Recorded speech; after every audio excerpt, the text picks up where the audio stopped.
Hello everyone, Alistair Gold here. Very pink-faced Alistair Gold, the cliched Brit abroad getting sunburnt. I got permission from Mrs. Gold just to do a quick video. Kind of got to react to what's happened really. We've got to discuss it.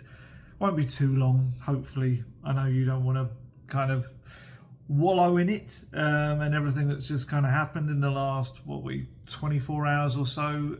I was here about an hour and a half, and everything broke. We said it probably would, didn't we, in the last video? I was very aware that I was having to squeeze that in as quickly as possible because we could kind of feel something was coming, whatever it was going to be. And we found out it is, the Tottenham biennial wheel of change. It has spun its way again. Let's go round again. But unfortunately, we cannot turn back the hands of time. Daniel Levy has made his decision. I say he's made his decision, but he hasn't really kind of pinned his kind of colours to the mast on this one. He hasn't really kind of made it his decision. I noticed that, in the statement, which I'm going to read in a little second, it's in the past, there's been a Daniel Levy quote in them. They've always been, let's be honest, he's sacked 12 managers now in his 24 years. Yes, I know that's a remarkable record when you think about it. And that's why it's the biennial Tottenham wheel of change. Unlucky Postecoglou, the 13th, isn't he? The 13th sacked manager wins him a trophy, his biggest trophy of his tenure, and he's gone. Wow, okay. Look, there's lots to kind of dig into and dive into here. But yeah, I just thought that was interesting. Some people may dismiss it as a tiny little thing and not think it's a big issue or anything to even talk about. But I just found it odd that every statement, pretty much, or significant one, we've had Daniel Levy, the chairman, explaining why he made that decision and why the club made that decision. This one, it was very much about, this was the board's decision. We've had a week where Ryan Mason's left the club. His executive director, Donna Maria Cullen, has left the club. Both of those had quotes from Levy. The Donna Maria Cullen one had a lengthy quote from Daniel Levy. The man who's won him the biggest trophy of his tenure, only the second in his entire tenure, not a word. And it's so poor. It's, from my perspective, I don't think it's so poor. It's like, own the decision, own it, take it. If you're going to make it, and it could go on to be a decision that ends up being correct. Whether it is, we'll see. I think a lot of it will depend on Daniel Levy. But as it unfortunately kind of always has to do, it kind of falls back upon him so many times because there's been so many changes. There's only so many times you can change something before people will say, well, there's been a constant. And that's the kind of thing. I feel like this is a big roll of the dice for him. But yeah, I just thought that was a bit strange, It's 2 years. Again, the biennial wheel of change, the 2-year thing. It's exactly 2 years to the day Postecoglou got sacked from the day he was appointed. I'm going to so mix up my Postecoglou and Pochettino's if I haven't already in this video, because there's some Pochettino stuff to come as well. I mean, even in Poch's kind of farewell decision thing, there was a Levy quote. I remember in that as well. So, I don't get it. The exact 2 years to the day thing as well. You've got to kind of wonder whether there's a compensation angle to that, whether there's something about that. Maybe a decision had to be made then. If he went into any of the third year, perhaps it became more compensation. I don't know. That's just me wondering if there was a reason for it or it is purely coincidence. So, the statement, if you haven't heard it, and I'm sure everyone read it, but just in case they haven't, here it is. Following a review of performances and after significant reflection, it was certainly significant, it lasted a while, the club can announce that Ange Postecoglou has been relieved of his duties. Ange joined us from Celtic in the summer of 2023 and oversaw a return of change on the pitch. A period of change on the pitch, returning us to the attacking brand of football that has traditionally been associated with the club, while writing a new chapter in our history by leading us to UEFA Europa League glory in Bilbao last month, an achievement that will live for us with us all forever. That paragraph probably would be enough. If anyone just read that paragraph, they're probably thinking, huh? And then it goes on, we are extremely grateful to Ange for his commitment and contribution during his 2 years at the club. Ange will always be remembered as only the third manager in our history to deliver a European trophy alongside legendary figures Bill Nicholson and Keith Birkinshaw. Again, still at a point where someone just coming, if an alien had landed and read those 2 paragraphs, they're probably thinking, first off, I can't read your language. Secondly, through their translator, they're like, what? Why has this person been sacked? Here's why, apparently. However, the board has unanimously concluded that it is in the best interest of the club for a change to take place. Following a positive start in the 2023-24 Premier League season, we recorded 78 points from the last 66 Premier League games. This culminated in our worst ever Premier League finish last season. At times there were extenuating circumstances, injuries, and then a decision to prioritise our European campaign. Whilst winning the Europa League this season ranks as one of the club's greatest moments, we cannot base our decision on emotions aligned to this triumph.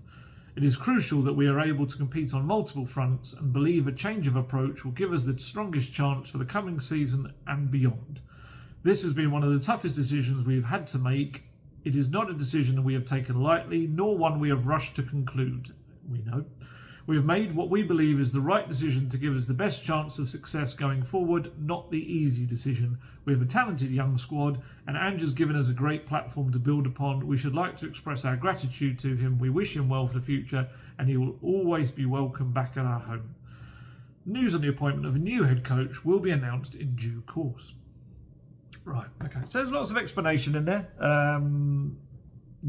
We've it's so kind of wary of going into all the stuff we've discussed so much over time. Yeah, look, the stats in the Premier League are dreadful. We've said this before. There is a big context to it, I believe, with the injuries and prioritising European campaign.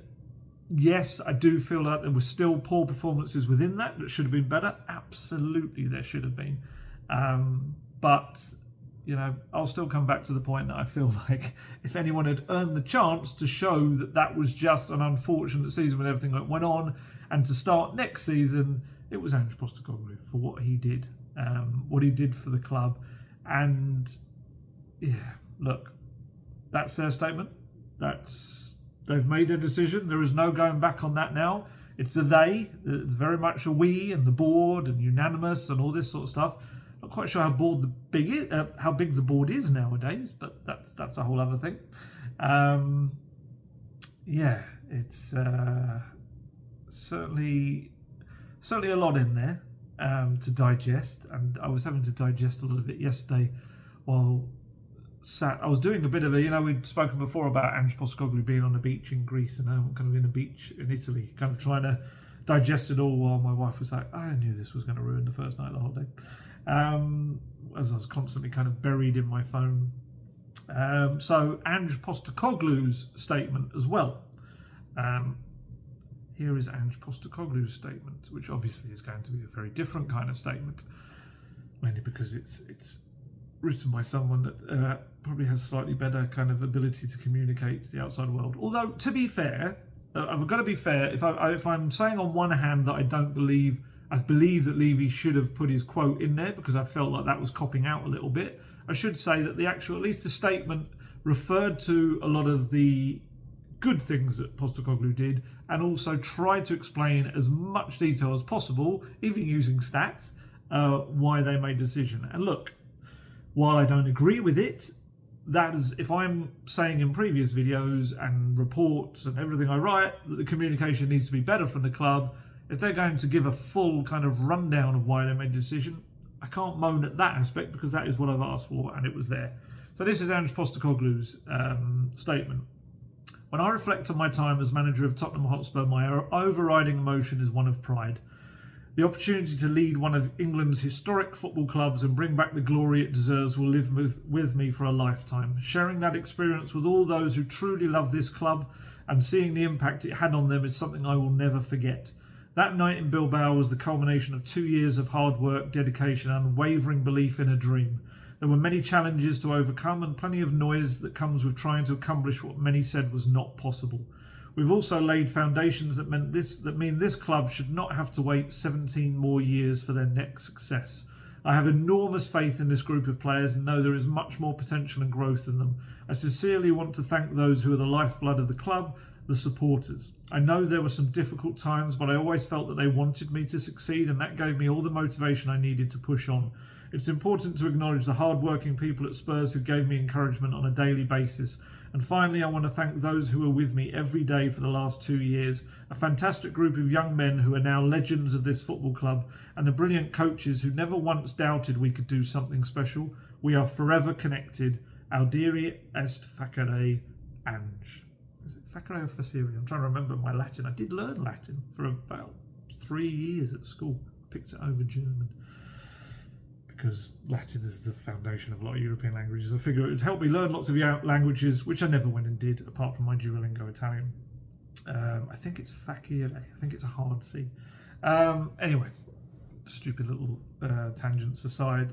Yeah, good statement. What everyone kind of wanted. Didn't dig anyone out. Didn't have a pop. It was released by his representative, CAA Base. So that's where that came out. Yeah, so that's the two kind of main official statements that came out of the club. From what I understand, the players heard about it pretty much as it was coming out. A couple of them heard it moments before it started to leak into the media. Others heard it just afterwards, depending on kind of where they were, and I guess maybe an order of priority of them finding out, I suppose, maybe, or just the way they found out, whether they saw their phones just the same as anyone else, I guess.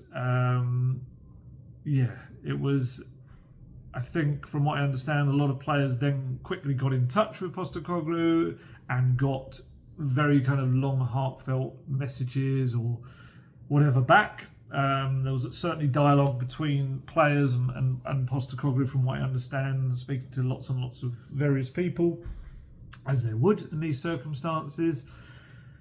And then, you know, the messages started to come out, the very public messages from the players, which, you know, I said in my last video how close this group of players have become to Postecoglou, and that it was going to have a massive impact if he were to depart. And I think everything I've heard since has certainly been the case. I think, you know, two things really. First off, he made them all winners. Obviously some were winners already, but the bulk of them are now major kind of European winners because of him. And they'll never forget him for that. They'll never, ever forget what he did for them in that respect. But also, he's just a good human being, and he's made a massive impact on their lives. And kind of, he is a guy as a manager that you don't just kind of get a football education, you get a bit of a life lesson as well. You know, even as in the media, there were press conferences, there were little sound bites and stuff that made us go, fair enough, okay, like about life, not just football. And that was something I think a lot of those, especially young players as well, it kind of, he gave them something else. They kind of, in their own words, this is not me saying it, but in their own words, made them better men as well. And I know it's such a kind of cheesy, cliche line from the outside, but generally that's what they believe. And he kind of was always there for them. He defended them mostly to the media. You know, there was the odd time he picked someone out when he was particularly annoyed with them, but he defended them. He shielded them from a lot of the criticism and took it on his own back. And I certainly know there were a fair few players that, you know, he was worried for them if they played, and despite the fact that he knew it would come back on him, he wouldn't play them in certain moments because he feared that they were only going to get injured, and actually it would harm the overall task for him of winning something. And there was a fair bit of that. And also the other thing I keep hearing, and I keep hearing this today as well from people around the squad, is that he also was very good at not ostracising players. Even players that had really disappointed him, he made a real point of not segregating them, keeping them separate, not making them feel banished like naughty school children. Very much he wanted them to learn from their mistakes rather than feel punished by them. And, you know, I think Yves Bissouma's a good example. From everything I hear, he was never kind of shunned and pushed away for the daft things he'd done. You know, obviously start of the season, the club suspension, various other suspensions as well.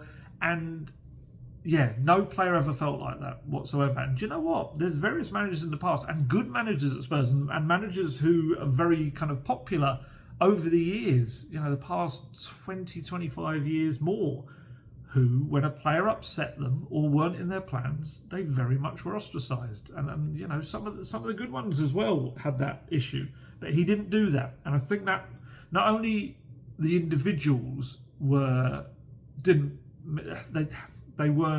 hold grudges against him and stuff like that because of that, but I think the overall group saw the way he treated them. And that's, you know, you see it like even Sergio Reguilon, nothing really to play for this season. He couldn't get a move away for one reason or another. He was always seeing out his final 12 months. Ange didn't really use him much. Yet Sergio Reguilon, you know, you've seen images of them. They're still kind of hugging. And it was Reguilon who, with Maddison, was holding up that banner after the final saying, "I always win things in my second season." He did not hold anything against Ange Postecoglou, even though he started 2 Premier League games this season, something like that. And yeah, it's that's why they're kind of there. They were kind of there. They had his back as well, and these messages have kind of really started to come out. It's taken me aback, honestly. I generally expected the dressing room was going to be upset, but I don't think I kind of expected the volume of the messages that were out there. And like I said, messages behind the scenes as well. It's the public ones we see, but I certainly know there's been a lot of kind of messages flying around behind the scenes as well. In terms of publicly, I'm trying to think of the only ones we haven't had. I think Romero's, as of recording this, still haven't come out. I wonder whether there's various people looking over this and here's one and say, "Christian, you can't say that. Christian, not that. You've still got to be employed by these people," and stuff like that. I do wonder, because we know Christian Romero, he says what he feels. In the few interviews we've seen with him, always with foreign media, he certainly gets things off his chest. And I wonder whether his has gone through a million different drafts before it comes out. Other than that, it's just a couple who kind of are away on international duty at far-flung places who maybe haven't done stuff yet. But by the time I finish this and by the time it gets uploaded, they may well be out there. But there's been some really good ones. I'm not going to read all of them out. But I think there's a lot of nice ones from the younger players about how much they've learned. And I like the ones from the leaders, especially for me, with some good ones. Sonny's one definitely has to be read. If you haven't seen this is, I think a lot of people are probably like, wow, after this one. He said, "Gaffer, you've changed the trajectory of this club. You believed in yourself and us since day one and never wavered for a second, even when others did. You knew what we were capable of all along. You did it your way, and your way brought this club the best night it's had in decades. We will have those memories for life. You trusted me with the captaincy, one of the highest honours of my career. It's been an incredible privilege to learn from your leadership up close. I'm a better player and a better person because of you. Ange Postecoglou, you are a Tottenham Hotspur legend forever. Thank you, mate." If you're a person that's in touch with their emotions, which I'm a bit robotic like that, but even me, that's like, wow, that's an incredible statement about a manager that's just been sacked.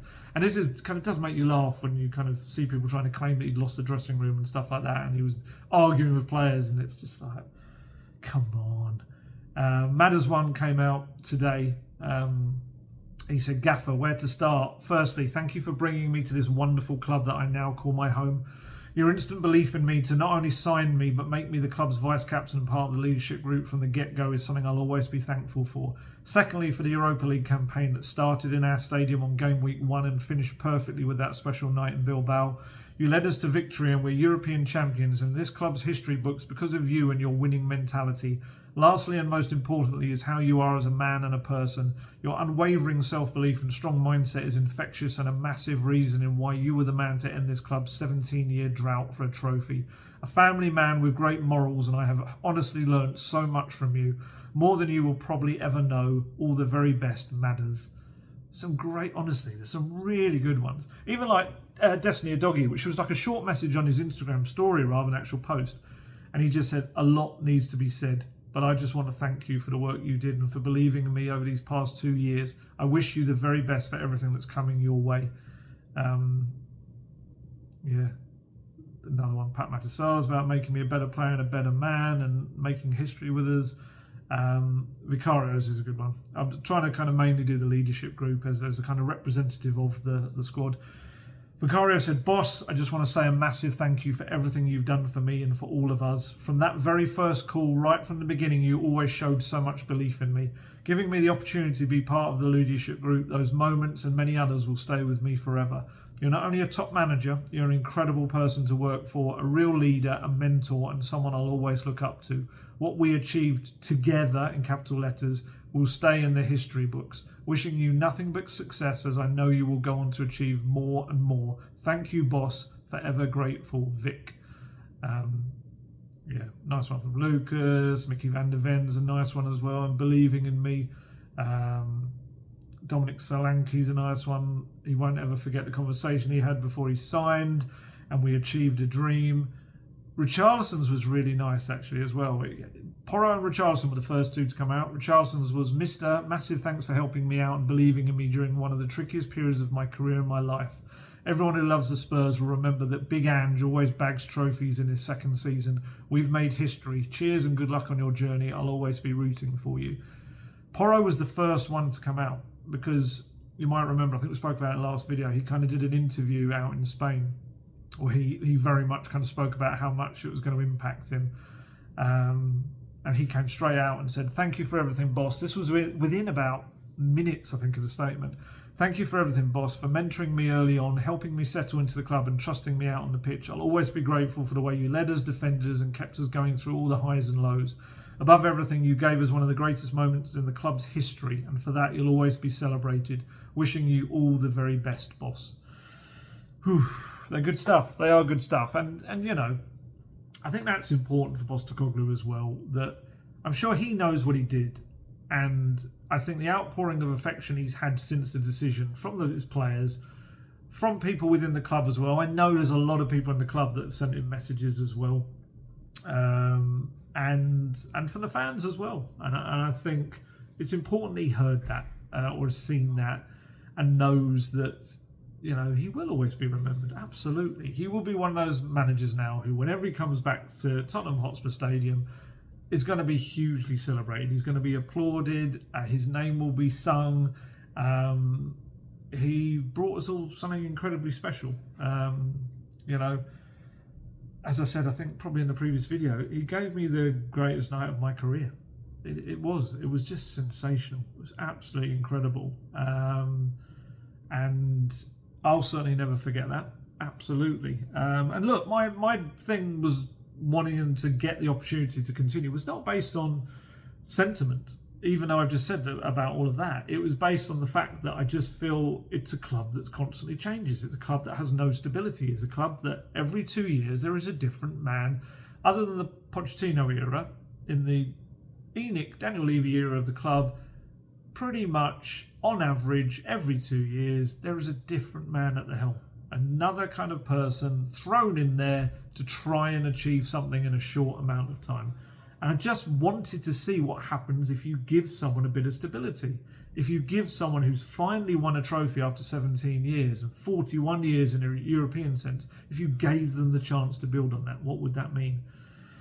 And we just didn't get to see it. And, you know, it just feels like I said, we go round again and then again. And these managers kind of get hurled off the wheel and they just never get an opportunity to build anything on top of the foundations they laid, because the next person comes in, it's ripped up and they start again.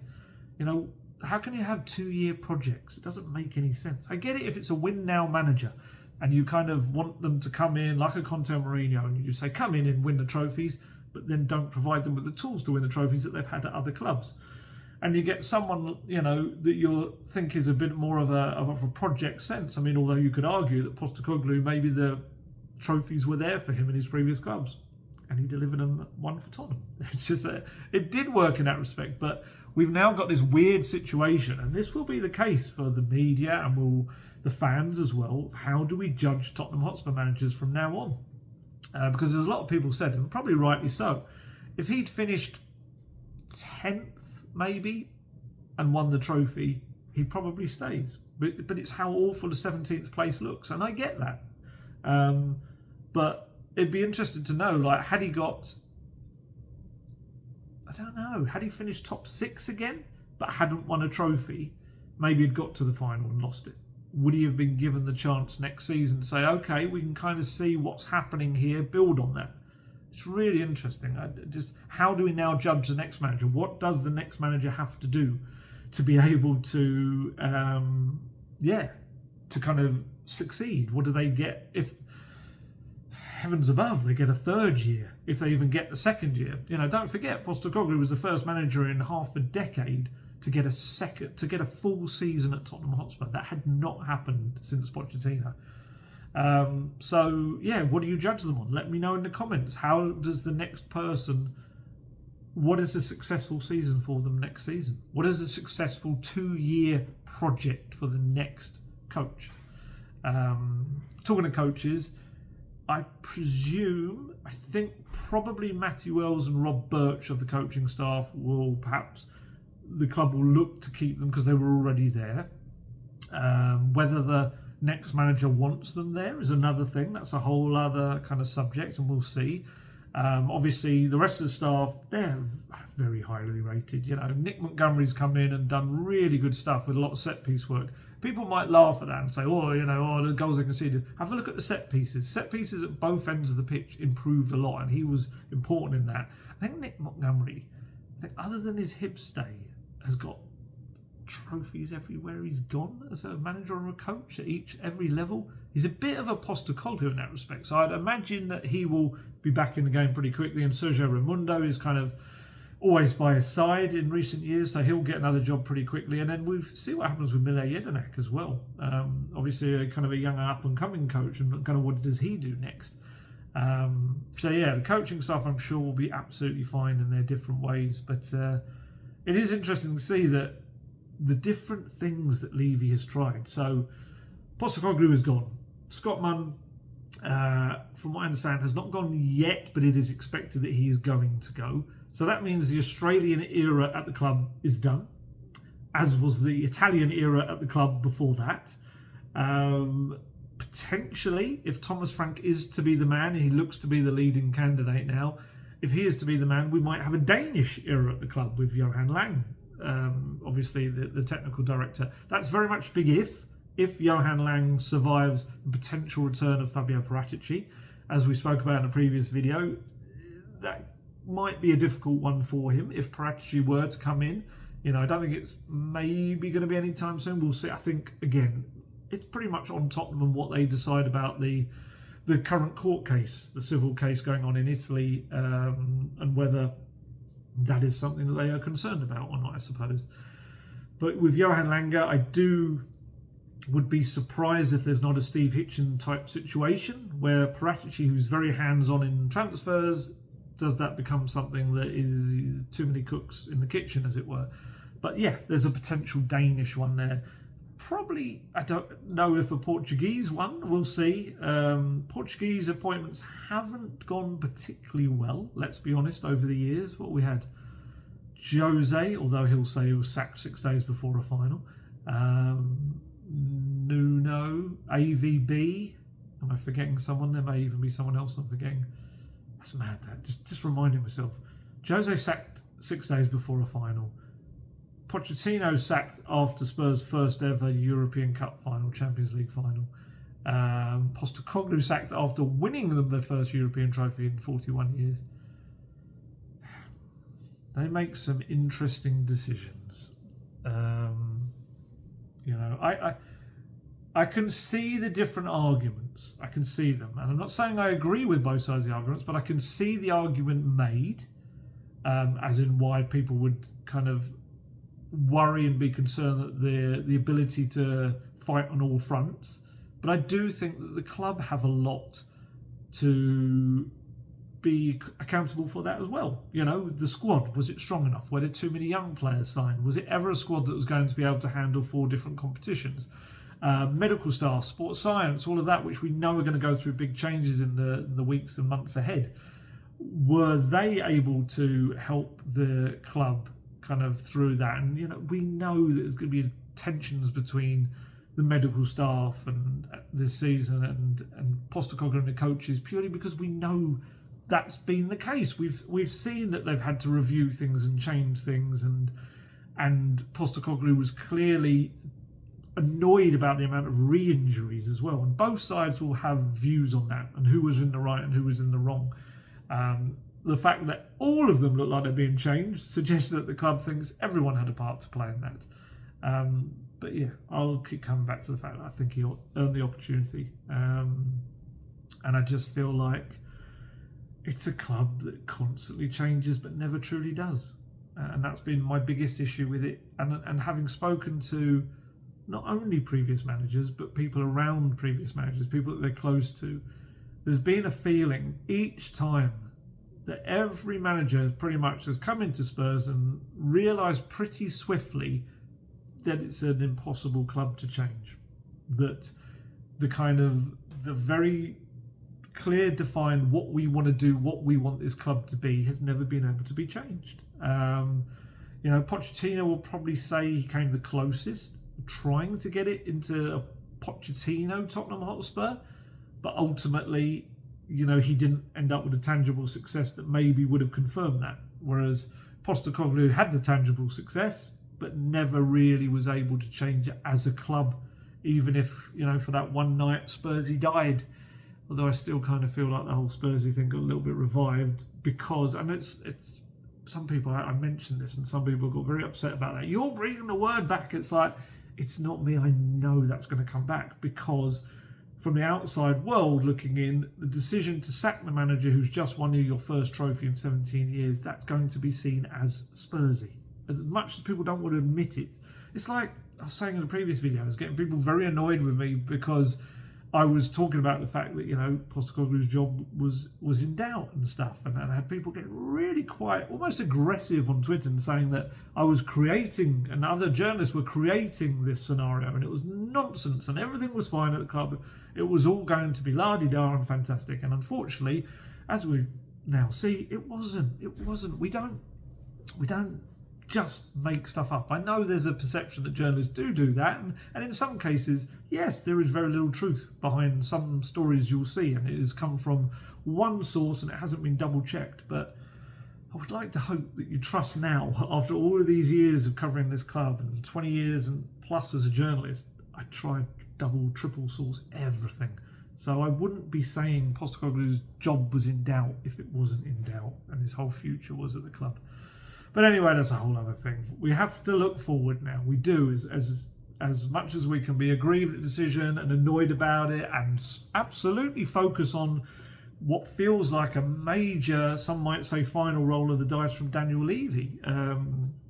In sacking the person that's given so many people so much joy in recent weeks. What a way to kill all the vibes from that night. Wow. We have to look forward. We absolutely have to look forward. And, at this point, like I said, the favourite, the leading candidate appears to be Thomas Frank. I know there's been some stuff about Marco Silva. And, there's always going to be Pochettino rumours until he either eventually comes back or just retires from football in general. Again, Poch, I know he loves the club, but I would be stunned if he'd want to give up the chance to manage USA at home World Cup. It's just such a huge thing. Kind of almost you feel like do that and then see what the football landscape is like. But when it comes to Thomas Frank, I said it in the previous video that I've sat in a few of Thomas Frank's press conferences and I've always been impressed. I have. What I would say about Thomas Frank, if it was to be him as a Tottenham boss, he's a safe pair of hands. This is what it's all about. It seems for the club.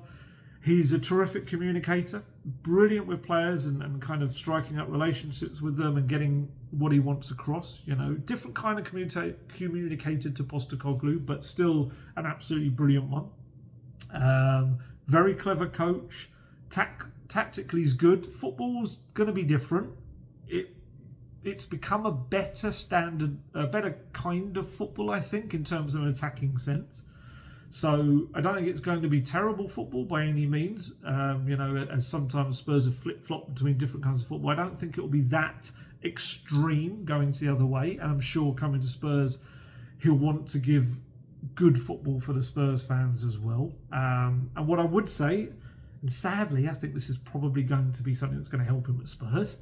I say sadly because it's working with limited resources. It's working, helping a club punch above its weight. And that shouldn't be the case at Spurs. We know this, but it is.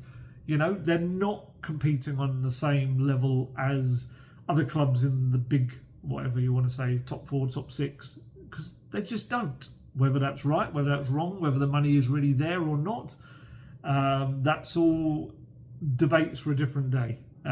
Ultimately, they're bringing in a manager who is used to working with more limited resources and getting an absolute tune out of them. Brentford, it's huge what he's done there. He's also used to working within a setup where the signings are made for the model more so than the coach, I guess. And again, he gets on with that and gets the best out of what he's given. We know what that sounds like. That sounds like the perfect kind of manager for Tottenham. Here's another club signing, crack on, make him great, please. And we've seen a lot of that over the years. There's no denying it. There's no getting around it. There's been a lot of players, and we've heard managers sometimes publicly come out and say that. I think Postecoglou tried to own every signing they made, even if, ultimately the youth of the squad proved to be a big problem for him domestically. But yeah, Thomas Frank will come in and he'll work with what he's given. And, he is a strong and kind of a strong leader, but he will certainly work within what Tottenham want him to work within. And you can have your various opinions on what that is. He's almost tailor-made, I guess, for what Tottenham need. He'll have to overcome the lack of European competition experience, of course. We spoke about this before. He'd only had 10 games of Europa League qualifying with Brøndby 10 years ago. That's going to be a new thing for him. But as people have pointed out, that's a new thing for previous managers at Spurs. Poch got all the way to the final.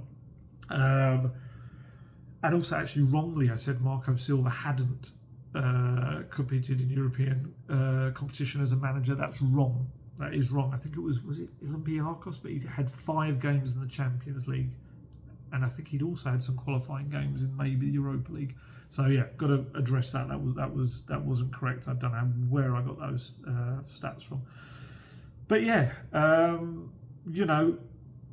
he's going to have to overcome whoever the manager is. If it is Thomas Frank, the fixture pile-up that will be there again next season, but even more so because European competition is even more difficult opponents right from the off. So you're going to have to play a very strong team in those games. He's going to have to deal with all the issues that Postecoglou had.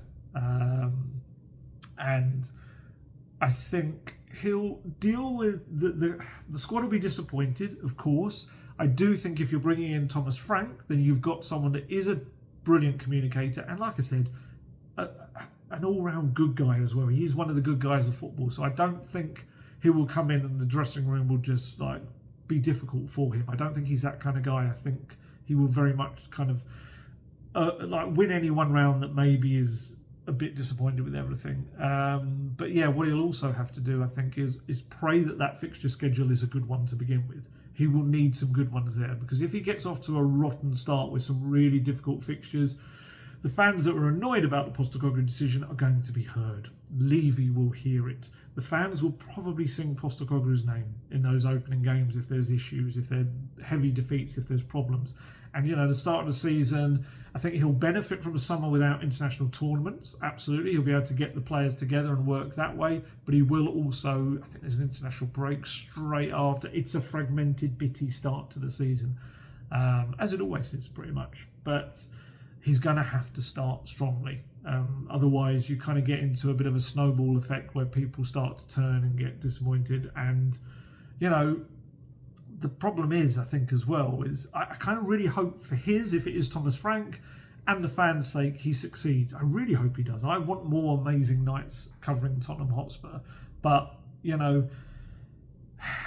think, I'm trying to think the best way to put this, Again, it's how he's judged. And again, like I say, having sat in his press conference, he's a really thoroughable, likeable chap. And I hope he does well, because I don't want I think it's the best way to put it. I don't want Tottenham to be the end of Thomas Frank, as it were. He's had such a promising kind of career and what he's done.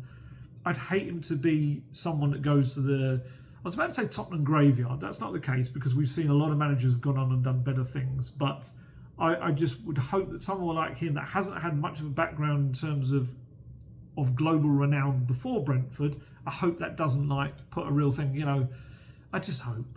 There's a lot of hope going on. I just hope that it doesn't trip him up in his kind of career development, because Tottenham eats up even the best managers and spits them out. It really does. I'm not sure if he doesn't succeed, or whoever comes in doesn't succeed, where that would leave Daniel Levy. I know he is a part owner of the club, but as a chairman, my goodness, if there's yet another ripped up project and it didn't work, like I said before, those protests that we saw this season, that the big one, the main one that we saw, will be small change compared to what will happen this season if it goes horrendously wrong, because of the what if, because of the what might have happened under Postecoglou in people's eyes. It will be huge, absolutely huge. And he's kind of, the pressure is on him to give everything. I know we talk about limited resources, but he's kind of put himself in this situation, Levy, where it has to work. So he has to back whoever the next manager is with everything he possibly can squeeze out of Tottenham Hotspur, because, they just need to. If they have another summer where everyone is just fed up and disappointed with what's happening and the players that are coming in, and this is the other thing with Thomas Frank, he might not want I think most managers would want big star names, but maybe Thomas Frank's way of working, if it is to be him, he's used to kind of taking players, developing them, and not kind of having, I guess, egos in the dressing room and stuff like that. So that'll be something else maybe for him and how he deals with that. But also maybe that will reflect Spurs' transfer business as well. Do they bring in people that are more under the radar for him? There's so much to it, and what comes ahead, and obviously they've got to get through the door first. It could all go pear-shaped. It could be someone else completely through the door. Personally, we're looking ahead, and the Postecoglou era is done. Trying to put that to one side. For me, I like Thomas Frank. I do. Iraola probably was the one that maybe excited me most in terms of the football. Thomas Frank, perhaps as a person, was the one that interested me the most. Marco Silva, for me, I feel like he's had chances elsewhere. I wouldn't be sold on that one. I think I would have to be sold. Not that it matters whether I'm sold or not, but I think that would be the case. But ultimately, something has to stick at Tottenham Hotspur. It just has to. Too many managers of every single kind of type of manager have come through those doors, and they've found within a couple of months that they cannot change Tottenham Hotspur. And that's ironically the one thing that has to change. That you can change Tottenham Hotspur, because Spurs can be so much more than they have over the past quarter century or so. And I kind of felt like, maybe we're going to get there. We've won a trophy. Things have changed. And now we've ripped it up and starting again. We'll see. I'll be there for it all as long as they don't kill me off. I'm looking forward to the pre-season tour to kind of see that whatever the new person's way is. They've always been fascinating, the first summer with a new manager and how it all kind of plays out, and we normally get a sit down with them, so we get a real insight into their ways. I mean, whoever the new manager is, their first competitive game is going to be the UEFA Super Cup. They could win a trophy. I know it's against PSG, but still, as I explained before, PSG coming into it after Club World Cup, they'll come in straight after their holidays end. They won't have a proper pre-season. If you want any time to play PSG, it probably is then. So that would be a huge thing, I think, for any manager coming in to straight away try and win a trophy. But we'll see what happens. I need to go. This is way longer video than I thought it was going to be. And Mrs. Gold is out on the balcony, probably going to be quite annoyed with me. So I've got to go. I haven't banished her out there. She thought it might be better in case she started coughing or anything in the background. Time to go. Let's see what comes next. I probably won't do another video in the rest of this little kind of spell. I'll wait till I'm back in a couple of days' time. But we'll see what comes next. Again, we change. Again, we look to something different at Tottenham Hotspur. But can Tottenham Hotspur ever truly be different? We shall see. All right. I'm going to head off. As always, stay healthy, stay safe, look after yourselves, and I shall catch you later. Goodbye.